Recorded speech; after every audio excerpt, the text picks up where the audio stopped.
So, hello, Tatiana Moroz. Tell us, how did you get into cryptocurrency and when? I got first into Bitcoin in 2012. I had always had a very big interest in using music to change the world in a positive way. I was a really big fan of Cat Stevens. You know, my mom, she came from communist Poland. So I had a really big love of freedom. But after experiencing what happened with the political system with Ron Paul in America, which I had actually supported him, you know, playing music on tour with him. But after a while, I realized that that was sort of, I guess you would say, a rigged game. Yeah, And in 2012, I bought my first Bitcoins at $11 from Tony Galippi and Stephen Pear from BitPay. So I was really yeah, happy that they took the time to educate me about it. And then I also made a Bitcoin jingle around the same time because, you know, even though I knew about the Federal Reserve and I was very concerned about freedom issues, I still wasn't very interested in Bitcoin because I found it to be very technical. When I thought about it a little bit more, and I was lucky, I had a lot of different friends that helped educate me along the way. I decided that there was a lot more to it than just, okay, you know, Bitcoin goes up when moon. And I wrote a Bitcoin jingle that I think kind of encompassed that. yeah. And that led me down the path of uh, basically, I mean, almost 10 years now of Bitcoin Yeah. excitement. So All it's been right. a very good journey. Yeah. And have you ever been mining or rather just buying or getting it from people? Well, I did get it from people. I also would get paid in Bitcoin. You know, for me, using Bitcoin was a withdrawal from the war machine in the United States. Yeah, If you don't have your money inside the central banking system, it's a lot harder to inflate it and then use it for things that people don't necessarily want. yeah, I never mined any Bitcoin. I only got paid in Bitcoin before, and I earned it through, you know, different tips and stuff, because as yeah, a musician, I was doing all these gigs, and sometimes I would even get Bitcoin tips early on. yeah. And then you created your own coin on top of Bitcoin with XCP protocol. How did it work? How did you came to this idea and how did you manage to do it? Well, actually, so me and a partner of mine, we've actually been going through these sort of old artifacts. Before there were even Ethereum tokens, there were a few different attempts at tokenization, and some of them were successful. So you had color coins, and Yeah, then you had Master Coin, which didn't really get off the ground. It kind of changed its name and rebranded. And I chose to issue my coin on Counterparty. Of course, I'm a big Bitcoin supporter, and I felt like they had the strongest technology at the time. What we didn't really anticipate was the cost of the transactions going up when the, you know, Bitcoin blockchain became a lot more popular. yeah, But we issued them in April 2014, so that made it the world's first artist cryptocurrency, the yeah, very first test case. And we actually ended up doing quite a lot of experimentation over the years with Adam B. Levine from Tokenly. He's also from Let's Talk Bitcoin. Some people are probably listeners to that if they've been in the space for a long time. yeah, Um, and you know, the reason why I made Tatiana Coin was I found that there were a lot of issues as an independent singer-songwriter. I went to Berklee College of Music, a very good school in Boston. I managed several recording studios in New York. I had a very good work ethic, and I consistently found it very difficult to sort of break through. And I found a lot of other musicians in the same boat. Not everybody needs to be Beyonce, not everybody needs to be Taylor Swift and have this huge audience. A lot of artists just want to have, you know, that ideal 1,000 fans that give you $100 a year. Now you have 100 grand a year, yeah. and that's, you know, livable. And so by creating Tatiana Coin, I was trying to create a permanent link between my fans and me. And it was a little bit more advanced than an Indiegogo campaign, because now you'd have a permanent link and it wasn't through an intermediary. Yeah. But it was an early use case. So we had to build an infrastructure for which to kind of have these tokens and different kinds of, I guess, almost early NFTs, have them Yeah. have a functionality, right? They had to have like roads for the car. Okay. And what is Tokenly doing right now? Is this project growing? Where are they now? Do you help them? Yeah, so I've actually been working with that team for a really long time. We've been reshuffling things a little bit because we came up with a different product that has its own spinoff called Pixel Mind. So Yeah. Pixel Mind, I'm actually going to be using to do some new NFTs. I'm putting out a new album called Love Songs for Idiots. So I'm going to be doing some NFTs with an AI generative platform that was a subsidiary, I guess, of Tokenly. And so Okay. Adam is doing that right now. But Tokenly has basically built out products for multiple use cases for the space.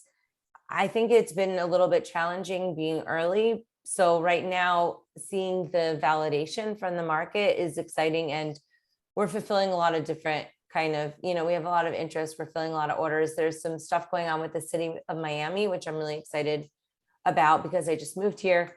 And Miami is a Bitcoin city. So we're doing the NFT marketplace for the city of Miami with Tokenly as well.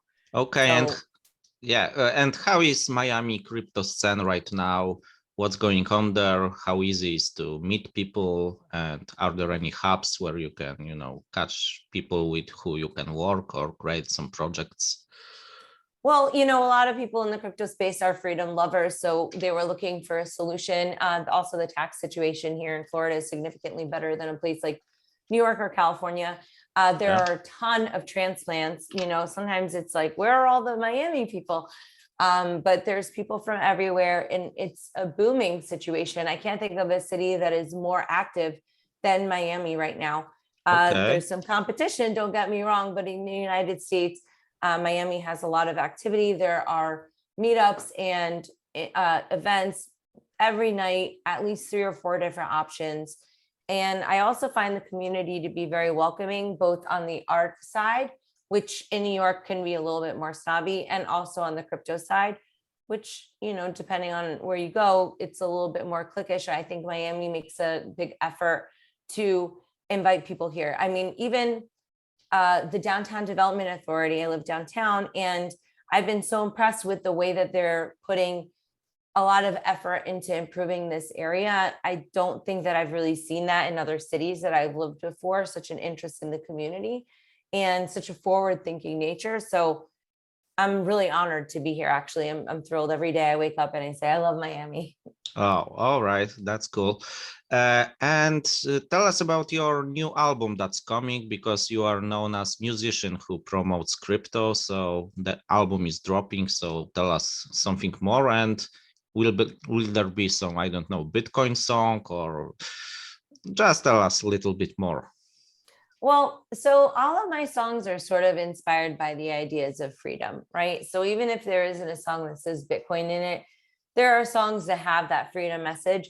The album is called Love Songs for Idiots. So I think that, you spend a lot of time trying to save the world and working in crypto, but there are also matters of the heart and self-reflection and personal growth that also need to happen. And it's interesting at this time where, we're on the brink of World War III, and I'm writing a love song record, right? Yeah. But I think that people have to have, those two sides to themselves, that emotional side and that, revolutionary side. So there is a song, What You Gonna Do, on there that is a little bit more political for sure.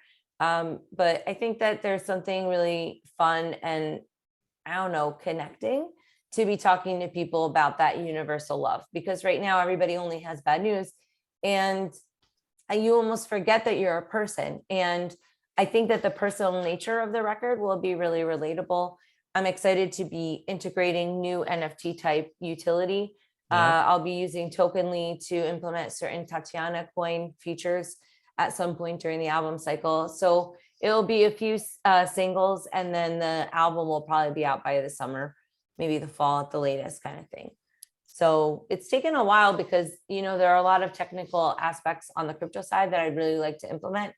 And sometimes things don't develop as quickly as you want, but the music side is really good. And I'm excited to be doing the music stuff again, because sometimes I'm businesswoman and then sometimes I'm on the music side, and I prefer the second. Yeah, so the album in the theme is not about Bitcoin or crypto, but there will be usage of NFTs and other stuff on top of it, right?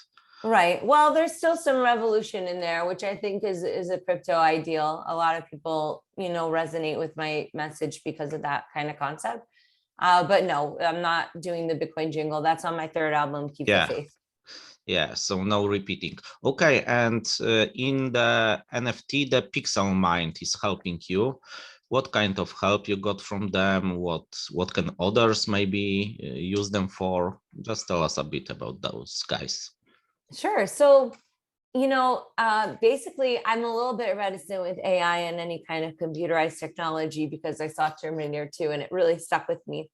But we took a lot of different photos for my new album. And originally, our idea was to have sort of these NFTs that were sort of like paper dolls that we could change. But Yeah, because we had this AI platform, we started feeding in different photos, and the AI would evoke different kinds of paintings and artistic graphic images based on those. So I'm going to be unveiling them probably in a few weeks. I don't know. I'm still coming up with my, approach to it. It's funny because yeah, so many people are doing all these NFT things, and theoretically I was doing them for so early, but I gotta just get my bearings with what the market looks like right now. But I think they came out really beautiful. We're deciding how many to issue. I also have a lot of memorabilia. I was part of the first NFT projects, Pulse of Genesis, yeah. or I don't know if it was the first NFT, but one of the first NFT projects.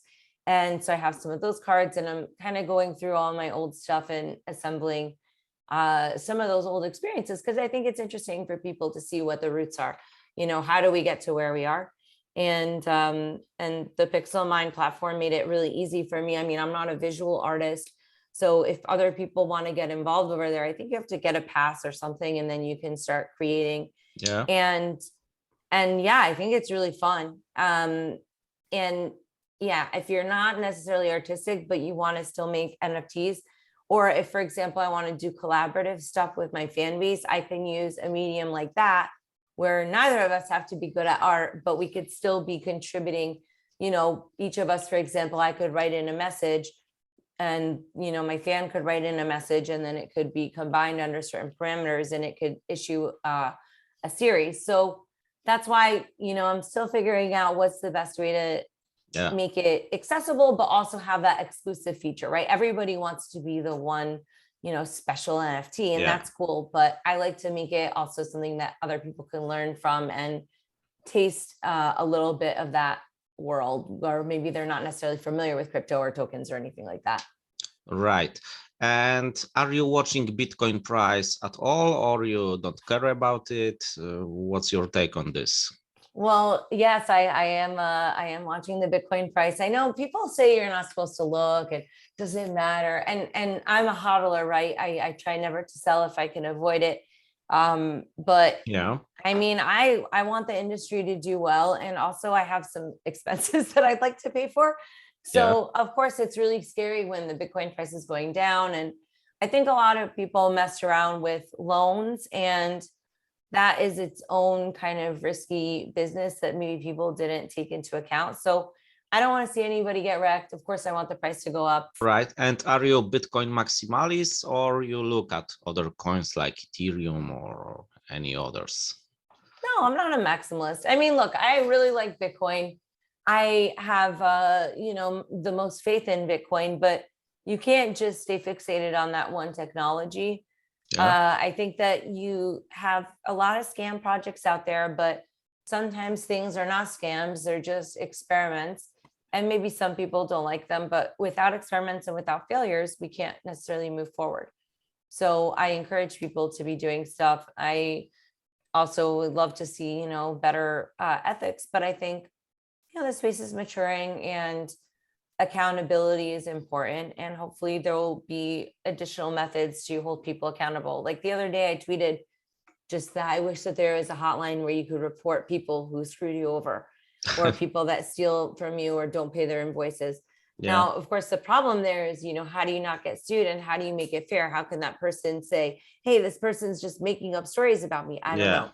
But I would love to see that happen, because that has been a big source of frustration, I think, for new people. And OGs in this space, they get a little bit burnt out, but there are so many amazing things happening And I think that we're working toward more accountability across the board.